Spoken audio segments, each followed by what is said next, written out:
পানি জমছে, পানি যদি নিষ্কাশনের ব্যবস্থা না থাকে তাহলে আমাদের এই অবস্থাই হবে। মানে ড্রেনেজ ব্যবস্থা খুবই খারাপ অবস্থা ভাই। চট্টগ্রামে আর যাওয়া লাগবে না, সিবোর্ডে আর যাওয়া লাগবে না, এখানে আপনার ঢাকা শহরে বসেই আপনি এখন সমুদ্র সৈকতের স্বাদ পাইতেছেন। সরকারি সরকার পালায় যাওয়ার পরে আমরা মনে করছি দেশের উন্নয়ন হবে, কিন্তু আসলে মূলত দেশের কোনো উন্নয়ন হয় নাই, দেশের কোনো ভাগ্য পরিবর্তন হয় নাই। যে যার পকেট ভরতেছে এবং তারা নিজেদের স্বার্থে সবকিছু ব্যবহার করতেছে। কোমর পর্যন্ত পানি, এখানে চলাফেরা মনে করেন যে মানুষের যাতায়াত, মানুষের দোকানপাট সব তো ডুবে গেছে। এবার মানুষ কি করে খাবে?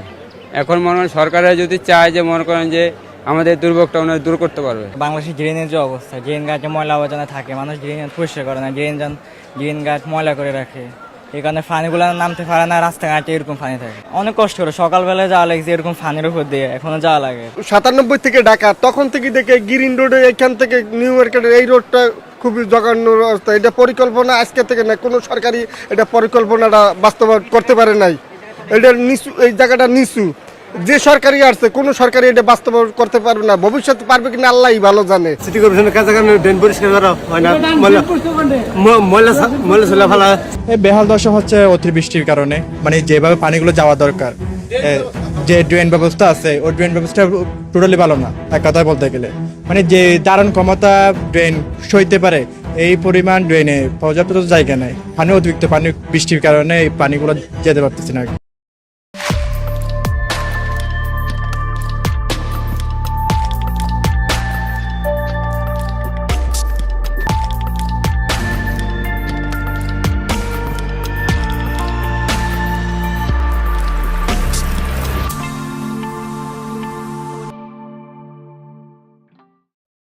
গত পর্বে কইছিলাম চট্টগ্রাম ডোবে প্রকৃতির কারণে। জোয়ার, পাহাড়, সমুদ্র, প্রকৃতি চট্টগ্রামকে সৌন্দর্যই শুধু দেয় নাই, কিছু বিপজ্জনক বৈশিষ্ট্য দিছে। ঢাকার বেলায় চট্টগ্রামের মতো এই অজুহাতটা খাটে না। ঢাকায় যে ডোবে এটা প্রকৃতির খেয়াল না, এটা একটা ধীর পরিকল্পিত। এই শহরের রক্ষা ব্যবস্থা নিজের হাতে আমরা ধ্বংস করছি। 3টা সংখ্যা শোনেন তাহলেই বুঝবেন। এক সময় ঢাকায় প্রাকৃতিক খাল ছিল 65টা, আজকার যত টিকে আছে 26টা, বাকি প্রায় 40টা খাল দখল হয়ে ভরাট হয়ে চিরতরে হারায় গেছে। এখন নতুন প্রজন্ম জানেও না যে ওইখানে একদিন খাল ছিল। 2 নাম্বার, একটা সুস্থ শহরে মাথাপিছু অন্তত 4.5 বর্গমিটার জলাধার থাকার কথা, একজনের জন্য 4.5 বর্গমিটার। পুকুর, বিল, লেক সব মিলা ঢাকায় আছে মাত্র 1.5 বর্গমিটার, আদর্শের 1/3। আর গত 44 বছরে 1980 থেকে 2024 ঢাকা তার 60% বেশি জলাধার হারায় ফেলছে। একই সময় শহরের কংক্রিট ঢাকা এলাকা বাড়ছে প্রায় 7.5 গুণ। 1980-তে ছিল মাত্র 7%, এখন 49%। যে পরিমাণে কংক্রিট কাঠামো থাকার কথা ছিল সেই পরিমাণে কংক্রিট কাঠামো 50টা থানার মধ্যে 30টারই সেই নিরাপদ সীমা অতিক্রম করে গেছে। ধানমন্ডি, মিরপুর, উত্তরার মতো এলাকা 80 থেকে 90% কংক্রিট, শুধু কংক্রিট। শহরটা আক্ষরিক অর্থে একটা কংক্রিটের চাদরে ঢেকে গেছে, যার নিচে পানি ঢোকার আর কোনো জায়গা নাই, ফাঁকা নাই। যে বক্স কালভার্ট দিয়ে পানি যাওয়ার কথা সেগুলোর ভেতরে ময়লা পানিতে পলিতে জমাট বেঁধে এখন স্বাভাবিক প্রবাহের 5 থেকে 10% গতিতে মাত্র পানি টানে। মানে নালা আছে কাগজে, বাস্তবে মৃত। খাল আর কালভার্টের ভেতরে পানি জমে সিমেন্টের মতো শক্ত হয়ে গেছে। তাহলে বুঝেন বৃষ্টির পানি নামবে কোথায় দিয়ে? খাল নাই, জলাধার নাই, নালা বন্ধ, পানি যাওয়ার সব দরজা আমরা নিজের হাতে বন্ধ করে দিছি। এখন বৃষ্টি নামলে পানি রাস্তাতেই থাকে, আর কোনো উপায় তো রাখিনি। এইটাই হইতেছে ঢাকার আসল গল্প। প্রকৃতি ঢাকারে ডোবায় না, ঢাকা আমরা ডুবাইছি, নিজেরা ডুবাইছি। আমরা খালটাল পরিষ্কার করি, তারপরে আবার সেটা ভরে যায়। কেন? কারণ খালটাল পরিষ্কার করা এটা একটা ঘটনা, কিন্তু এটাকে ঠিক রাখা, পরিষ্কার রাখা এটা একটা ব্যবস্থা। মোহাম্মদপুরে খাল কার্টুনিস্ট মিশুর উদ্যোগে পরিষ্কার করা হলো, কয়েকদিন পরে আবার ময়লা জমতে শুরু করলো। কারণ পরিষ্কার করা একটা ঘটনা, কিন্তু পরিষ্কার রাখা একটা ব্যবস্থা, আর সেই ব্যবস্থা করার সক্ষমতা আমাদের নাই। সেই পুরানো অভিশাপ, যৌথ সম্পদের ট্র্যাজেডি। খালে ময়লা ফেললে ব্যক্তির লাভ, এক ব্যাগ ময়লা, কিন্তু ক্ষতি গোটা শহরে ছড়ানো। তাই এলাকাবাসী যারা পরিষ্কার খালের সরাসরি সুবিধাভোগী তারাই খালে ময়লা ফেলে। আর একটু পরিষ্কার করে বলি, একটু বুঝতে সুবিধা হবে। দেখেন কিভাবে এটা কাজ করে। ধরেন আপনি খালের পাশে থাকেন, মানে আপনি বা যে কেউ একজন, আপনার হাতে একটা ব্যাগ ময়লা। আপনার 2টা পথ, হয় হাইটে গিয়ে ডাস্টবিনে ফেলবেন, নয়তো জানলা দিয়ে খালে ছুঁড়ে ফেলবেন। এখন আপনি মনে মনে হিসাব করেন, খালে ফেললে আপনার লাভ তো, সময় বাঁচলো, কষ্ট বাঁচলো, যাইতে হইলো না হাইটে হাইটে। আর ক্ষতি, আপনার এক ব্যাগ ময়লা তো গোটা খাল বড় হয়ে যাবে না, তাই না? ক্ষতিটা এত সামান্য, এত ছড়ানো যে আপনি নিজের টেরও পাবেন না। তাইলে আপনার ব্যক্তিগত হিসাবে খালে ফেলাটাই বুদ্ধিমানের কাজ, তাই না? যৌক্তিক কাজ, লাভ পুরাটা আপনার, ক্ষতির ভাগটা গোটা শহরে, যার মধ্যে আপনি একজন, আপনার উপরে সামান্য পড়বে। সমস্যা হইলো এই একই হিসাব খাল পাড়ের প্রত্যেকে করে। 10,000 মানুষ প্রত্যেকে ভাবে আমার এক ব্যাগে কী বা হবে, আর 10,000 ব্যাগ জমে খালটা মরে যায়। এখানে আসল পেঁয়াজটা, যে এলাকাবাসী পরিষ্কার খালের সবচেয়ে বড় সুবিধাভোগী, শুকনো রাস্তা, মশাহীন পাড়া, তারাই খালটা ভরাট করে ফেলে। কারণ প্রত্যেকে নিজের জায়গায় দাঁড়ায়, ঠিক সিদ্ধান্তটা নেয়, ঠিক কথা করে, ঠিক কাম করে আর কি। কিন্তু সবার সে ঠিক কাম একসাথে জড়ো হয় একটা ভুল ফল বানায়, সবার ক্ষতি হয়। ব্যক্তির যুক্তি আর সমষ্টির স্বার্থ এখানে উল্টা দিকে টানাটানি করে, বুঝিছাও? ভাগের মা গঙ্গা পায় না। বাংলাদেশ যেন এই প্রবাদটাকে জাতীয় একটা নীতিতে, ট্র্যাজেডিতে পরিণত করছে। এখন কইতে পারেন যে এইটা তাইলে কেমনে করে সমাধান করবেন? সমাধান আছে, আমি এপিসোডে দেখাই দেব। আমারে নিয়া আমার এইটারা ট্রল করে সব জন, তাহলে সারা দুনিয়া অনেকে এমন সমস্যা পড়ে নাই। আমাদের সমস্যাগুলো তো ইউনিক না, তার সমাধানও করছে সারা দুনিয়া। তাদের উদাহরণ দেখে আমরা সমাধানের রাস্তা বের করতে পারি। এর জন্য তো সব জানতে হওয়ার দরকার পড়ে না, তাই না? কাণ্ডজ্ঞান থাকলেই হয়। ওই আলাপে যাওয়ার আগে আরও কয়েকটা জিনিস একটু দেখে নিই, এই ঢাকার জলবদ্ধতা বোঝার জন্য এটা খুব জরুরি। কি কি আসেন দেখি। ঢাকার ড্রেনেজ এটা গঠনগতভাবে পঙ্গু। 4টা জায়গায় আমি আইডেন্টিফাই করে বলতেছি। 1 নাম্বার, ঢাকার বৃষ্টির পানি সামলায় মূলত 4টা আলাদা সংস্থা, প্রত্যেকের ভাগে আলাদা আলাদা টুকরা। পানি উন্নয়ন বোর্ড চালায় বাঁধের রেগুলেটর এবং গেট, 52টা সুইচ গেট আছে, একটা পাম্প স্টেশন আছে। ওয়াসা চালায় বড় খাল এবং পাইপ, 385 কিলোমিটার ড্রেন আছে, 4টা পাম্প আছে, 10 কিলোমিটার বক্স কালভার্ট আছে। সিটি কর্পোরেশন চালায় ছোট নালা, উত্তরে 1250 কিলোমিটার, দক্ষিণে 961 কিলোমিটার। আর রাজুক তাদের নতুন রাস্তার পাশে ড্রেন বানায়। এখন বুঝেন, 1 ফোঁটা বৃষ্টির পানি নদীতে পৌঁছাইতে হলে তাকে রাজুকের ড্রেন, সিটি কর্পোরেশনের নালা, ওয়াসার খাল, পানি উন্নয়ন বোর্ডের গেট, 4টা মালিকানা পার হইতে হবে। 1 ফুল মে 2 মালি না, 1 ফুল মে 4 মালি। ঠিক যেখানে মালিকানা বদলায় ওইখানে গ্যাঞ্জাম বাঁধে, পানি আটকায়। বুয়েটের একটা গবেষণা সরাসরি বলছে যে কেউ কারোর সাথে সমন্বয় করে না, অথচ সব কাজ পরস্পর সংযুক্ত। এক জায়গায় সমস্যা হলে পুরা পানির প্রবাহ চ্যানেল আটকে যায়। 2 নাম্বার সমস্যা কি, ঢাকার পানি নামে মূলত গ্র্যাভিটিতে, মাধ্যাকর্ষণে।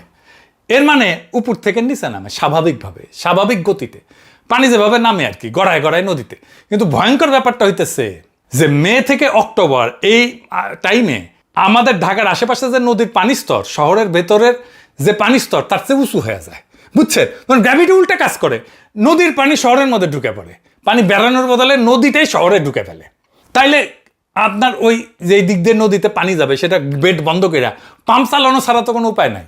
এই চট্টগ্রামে যে জোয়ার সমস্যায় হুবহু একই রকম ঢাকাই সংস্করণ, শুধু সাগরের বদলে নদী।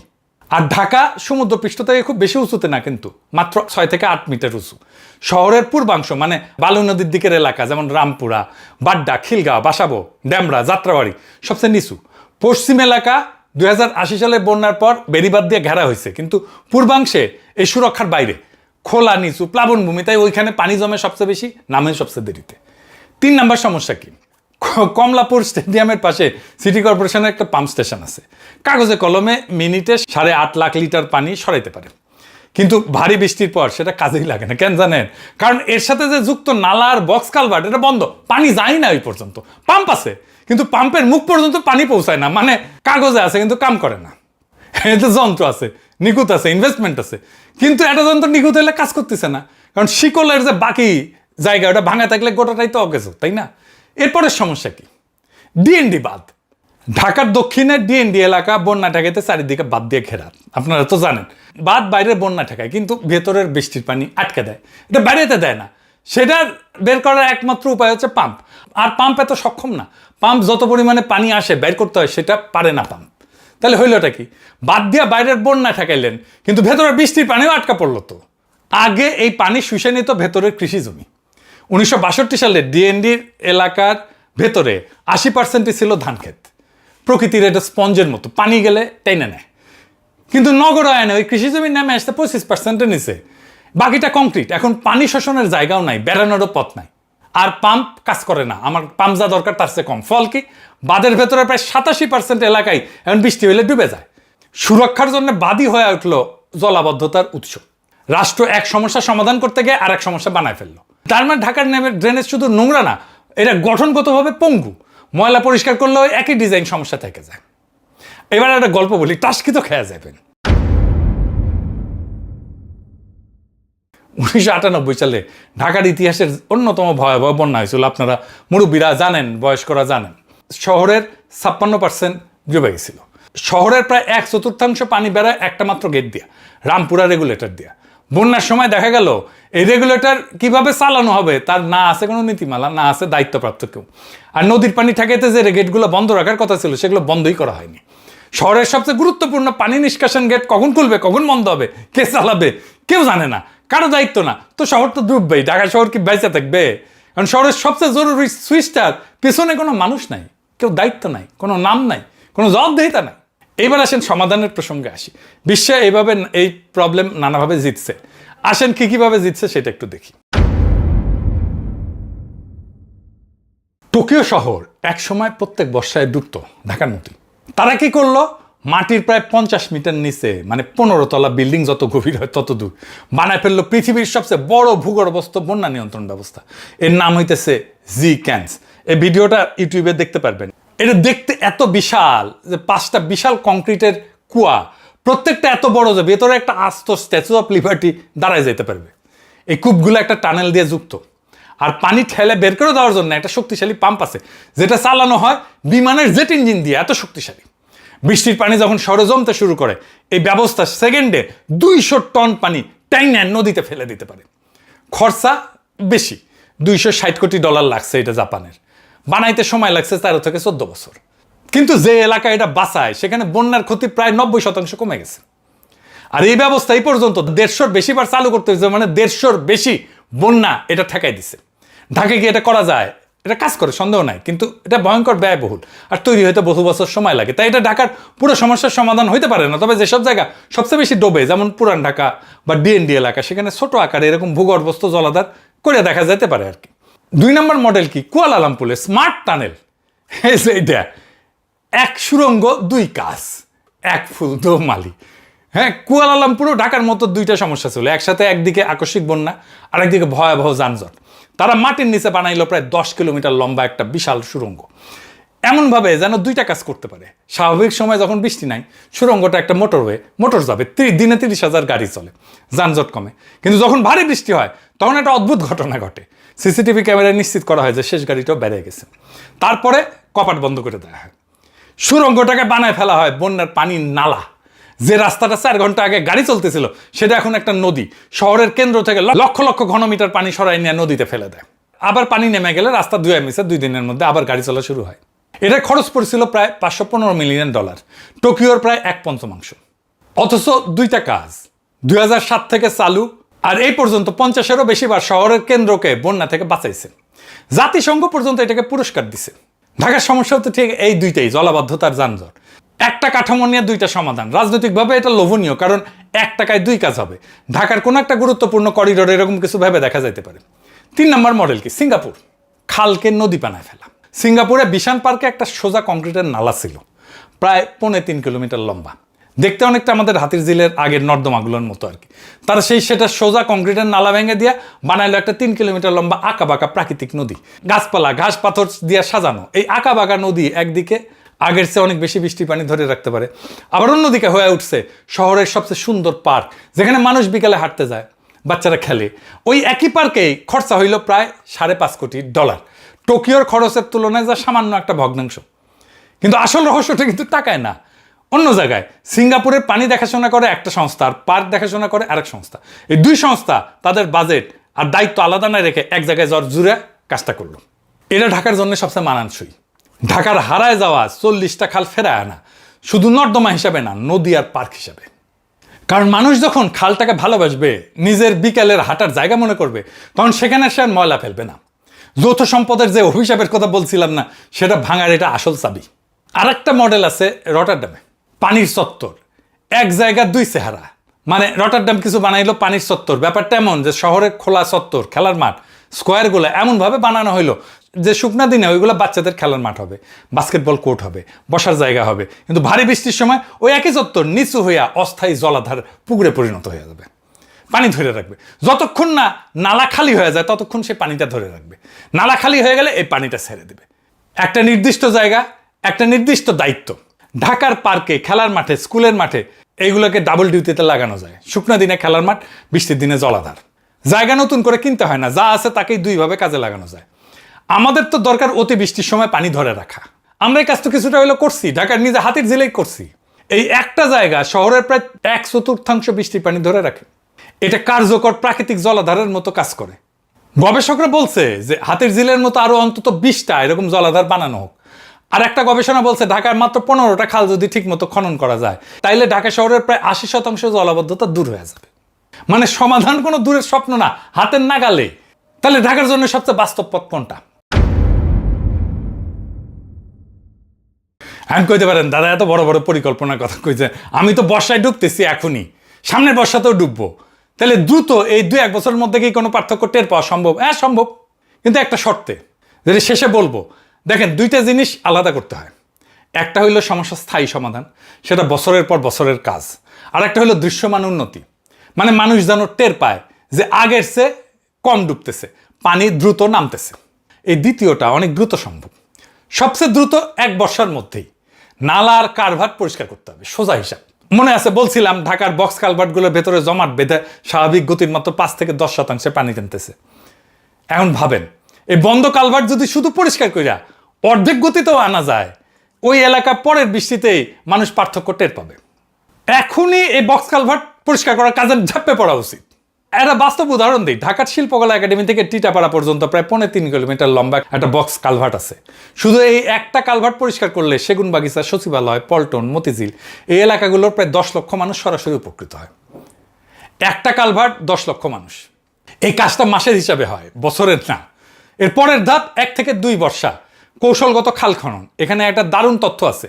River and delta research centre নামে একটা গবেষণা সংস্থা হিসাব করে দেখাইছে যে ঢাকার সব খাল না, শুধু বেঁচে নেওয়া 15টা খাল যদি ঠিক মতো খনন করা যায়, তাইলে শহরের প্রায় 80% জলাবদ্ধতা দূর হয়ে যায়। আর এই খালগুলো কিন্তু ঠিক করে ফেলছে কোনটা কোন এলাকা বাঁচাবে তাও জানা। যেমন ধরেন, পান্থপথের নিচে যে বক্স কালভার্ট খালটা আছে, সেটা খনন করলে কলাবাগান, ধানমন্ডি 27, কাঁঠালবাগান, গ্রিন রোড, হাতিরপুল এই ভয়ঙ্কর জলাবদ্ধ এলাকাগুলো উপকৃত হবে। মানে কোথায় হাত দিতে হবে সেটাও গবেষণায় বলা আছে, শুধু কাজটা করতে হবে। 15টা খাল খনন 1-2 বর্ষার কাজ, যদি সত্যিকারের সদিচ্ছা থাকে। পরিষ্কার করার তো একটা ঘটনা আগে বলছি না, পরিষ্কার করার একটা নাম আছে, ক্র্যাশ প্রোগ্রাম। মানে প্রত্যেক বর্ষার ঠিক আগে হুড়মুড় করে ছুটে যায় বক্স কালভার্ট, খাল এগুলো পরিষ্কার করে জোড়াতালি দিয়ে একটা মৌসুম পার করে। কিন্তু এই ক্র্যাশ প্রোগ্রাম শব্দটা একটা স্বীকারোক্তি যে কোনো স্থায়ী ব্যবস্থা নাই। ফলে 1 বর্ষায় পরিষ্কার করলেন, পরের বর্ষায় আগের অবস্থা, আগের ময়লা, আগের দখল, সেই একই ডুবন্ত মিরপুর, ডুবন্ত ঢাকা। তাই পরের বর্ষায় ঢাকাবাসী নিঃসন্দেহে পার্থক্য টের পেতে পারে যদি এখন থেকে কালভার্ট পরিষ্কার করে কয়েকটা খাল খনন শুরু করা হয়। কিন্তু সেই উন্নতি বছরের পর বছর ধরে রাখতে গেলে লাগবে সেই একই জিনিস, যেটা এই গোটা পর্বে বারবার ফিরে আসছে: একক দায়িত্বশীল কর্তৃপক্ষ, নিয়মিত রক্ষণাবেক্ষণ আর দখল ঠেকানোর স্থায়ী ব্যবস্থা। দ্রুত উন্নতি টের পাওয়ানো সহজ, সেই উন্নতি ধরে রাখাটাই হইতেছে আসল পরীক্ষা। ঢাকার জলাবদ্ধতার সমস্যার সমাধান খুবই সম্ভব, কোনো একক মডেল না, যতগুলো মডেলের কথা বলছি, বরং একটা মিশ্রণ। হারানো খাল পুকুর ফিরে আনা, নদী পার্ক জলাধার বানানো, সস্তা দেশীয় টেকনোলজি যেমন হাতের ঝিলে আমরা করছি, এটা প্রমাণিত। তার সাথে 2-একটা কৌশলগত জায়গায় স্মার্ট টানেলের মতো বহুমুখী কাঠামো, যেখানে জলাবদ্ধতা আর যানজট দুইটাই তীব্র। নতুন যেই সমস্ত কনস্ট্রাকশন হবে সেইখানে রটারডামের মতো চত্বর, আর সবচেয়ে চরম জলাবদ্ধ পয়েন্টে শেষ উপায় হিসেবে টোকিওর ছোট ছোট সংস্করণ। কিন্তু এই সবগুলোর একটা সাধারণ শর্ত আছে: কুয়ালালামপুরে স্মার্ট টানেল কাজ করছে কারণ তার পিছনে ছিল একক কর্তৃপক্ষ আর রাজনৈতিক সদিচ্ছা। সিঙ্গাপুরের নদী কাজ করছে কারণ 2 সংস্থা বাজেট একসাথে করছিল। মানে ঘুরে ফিরে আমরা সে একই জায়গায় ফিরে আসি। যন্ত্র না, নকশা না, বিদেশি মডেল না, আসল চাবি হইল সে একক দায়িত্বশীল জবাবদিহিমূলক কর্তৃপক্ষ। সমাধান বিশ্বজুড়ে ছড়ায় আছে। ঢাকার দরকার শুধু সেইগুলোকে তুলে না এক হাতে বাস্তবায়ন করার মতো একটা রাষ্ট্র। আমাদের রাষ্ট্র তো দক্ষ না, কম্পিটেন্ট না। এই রাষ্ট্র আপনার আমার কোনো সমস্যার সমাধান দিতে পারে না। এই রাষ্ট্রের সেই সক্ষমতাই নেই। আমাদের ব্যুরোক্রেসিকে বলি, নিজেরা পলিটিক্যাল ডিসিশন নেন না। আমাদের সমস্যা কিন্তু ব্যুরোক্রেসি একটা, মানে পলিটিক্যাল ডিসিশন নেবে political leadership, political decision political লিডারশিপের উপরে ছাইড়ে দেন। মুশকিল হয় আপনারা পলিটিক্যাল ডিসিশন নেন আর পলিটিক্যাল লিডাররা ব্যুরোক্রেটিক ডিসিশন নেয়। অ্যান্ড কইবেন, এক্সাম্পল দেন, ভাবেন একজন ইউএনও বা ডিসির কাজ কী হওয়ার কথা? সরকারের সিদ্ধান্ত মাঠে বাস্তবায়ন করা, তাই তো? এটা প্রশাসনিক কাজ, এটাই তাদের দক্ষতা। আর আপনার এলাকায় নির্বাচিত চেয়ারম্যান বা এমপির কাজ কি? এলাকার জন্য কোন সিদ্ধান্ত হবে, কোন রাস্তা আগে হবে, কার স্বার্থ অগ্রাধিকার পাবে, এই রাজনৈতিক সিদ্ধান্ত নেওয়া। কারণ তিনি আপনার ভোটে নির্বাচিত, তাকে আপনার কাছে জবাবদিহিতা করতে হবে। কিন্তু বাস্তবে কি হয়, অনির্বাচিত ইউএনও ডিসি হয়ে ওঠে এলাকার আসল ক্ষমতার মালিক। এমনকি নির্বাচিত চেয়ারম্যানকে সরায় ইউএনওকে বসানো হয় উপজেলা শিক্ষা কমিটির প্রধানের চেয়ারে। আর নির্বাচিত এমপি তখন কি করে, বদলি নিয়োগের তদবির নিয়ে ঘোরে। তখন এটা আমার বানানো কথা না, একজন 7 বারের এমপি নিজে আক্ষেপ করে বলছিল যে আমরা নামে মাত্র নির্বাচিত হয়েছি, প্রকৃত ক্ষমতার মালিক তারাই, আমরা কর্মকর্তাদের দয়ায় চলতেছি। মাননীয় স্পিকার, বর্তমানে যে অবস্থাটা তাতে আমাদের এলাকায় এই আমাদের যে সরকারি কর্মকর্তারা আছে, যেমন ইউএনও, ডিসি, তারাই এমন দেশের মালিক, তারা যা করে সেটাই চলে। এই একটা কম্বল পর্যন্ত আমরা দিতে পারি না, সরকারি ত্রাণ। হ্যাঁ, নিজেরাই আমরা কিনে আমরা দিচ্ছি, কিন্তু সরকারি যে ত্রাণ আসে তা সেগুলো একটা আমাদের দেওয়া হয় না।